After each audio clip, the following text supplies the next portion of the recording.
Big contest, Kevin Sully. Will we hit 103 this week? Boy, it's tough, and here's why.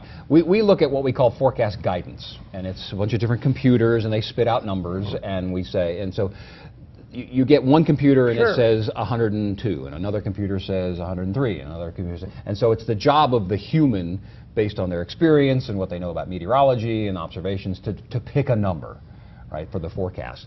Some of the computer guidance, one day, it's either Wednesday or Thursday, is guessing 107, which is pretty high. Yeah. The tricky part about this week is it's very humid. People fuss at me a little bit. I generally try not to use the humidity, because the humidity is a mathematical formula. It's a combination of the temperature and the dew point. And the humidity number changes through the day as we warm up. The dew point, which I always show on TV, is really a more accurate measure of the amount of moisture in the air. And so when the dew point is high, and it's going to be in the 60s for much of the week, dry air heats more efficiently than humid air. And so when the dew point's in the 60s, the guidance will tend to be a little high. And so I have backed my numbers down a little bit. Where is the official measurement for SPS Wichita Falls? That's right there at Shepherd Air Force Base at the airport. Yeah, that's where the thermometer is there, and so that's what we'll take. But I think we're going to hit it. On this day, I don't have 103 on my forecast, but I think we're probably going to hit it. And the important part about that is, if you want to enter the contest, there's a 48-hour cutoff. So if you go online, Texomashomepage.com, You go 48 hours. Okay. if you go 24 hours in advance, and if you do it Wednesday afternoon or Wednesday morning, and we hit it Wednesday afternoon, you're out. So you got to get in early. Well, you're up early on Tuesday morning right now, so do it to it. Yeah. You do it to it. Yeah. After this show. Yes, which is for a second. Yeah. I remember about Kevin when in the evenings, I was just a kid. After walking out of drinking water out of the water hose, that garden hose out front. Nothing better than garden hose Park my water. bicycle, Hose come water. running in the house. Hose water's the best. Yeah, waiting for the Indian head to disappear off the TV screen. Oh, yes. Yeah.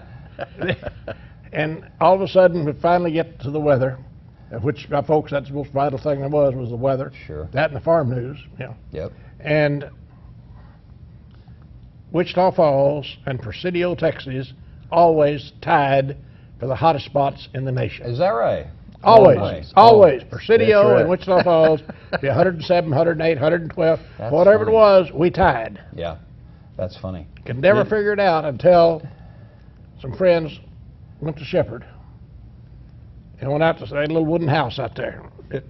You still got it? The little instrument shed? Yeah. Yes. Probably been upgraded since then, but yes. Anyway, they had it sitting next to the tarmac. Oh, that's good. They moved that sucker over on the, still it wasn't in the shade, Right. but moved it over to the grass. Yeah. Our temperature dropped about 5 or 6 There degrees. you go. That's Yeah. it. There's some discussion about, you've talked about global warming, and I'm not going to go there, but a lot of thermometers are in more highly populated areas now, and as Sure. we continue to build and there's more cement and more tarmac Right. and stuff like that, city centers tend to be a little bit warmer. good. We got about a minute. Give us a long-range forecast for tomorrow on to the future. Well, for the summer, I think temperature-wise, we're going to be a little above average. Okay. Moisture is close to average. Now, a Okay. good portion of the Pacific Northwest is below average. We don't want to be there. We've been there.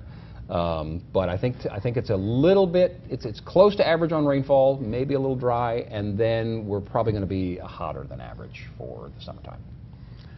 Kevin is very much involved in the community, Johnny. I know Boy, he that is. Marches and parades and get-togethers and goat ropings. In fact, I haven't done that yet. Well, you will. It's just a matter of time. You have a son that's involved with a diabetes march, I think. Yes, that's Randall Barker puts that on. It's the Texoma Draw, and Randall is a pillar in this community. Good. He's type 1 diabetic as well, and he puts on that walk, I think, in November, think so. and we'll hear more about that. Kevin Sully, Chief Meteorologist here at the TNV station. We appreciate you very much. And Thank you for having me. we'll be watching this evening, okay? Appreciate that too. I'm gonna be tired by then. I'm taking a nap right now. Long day at the circus. Stay with us, please. The preacher is going to join us next.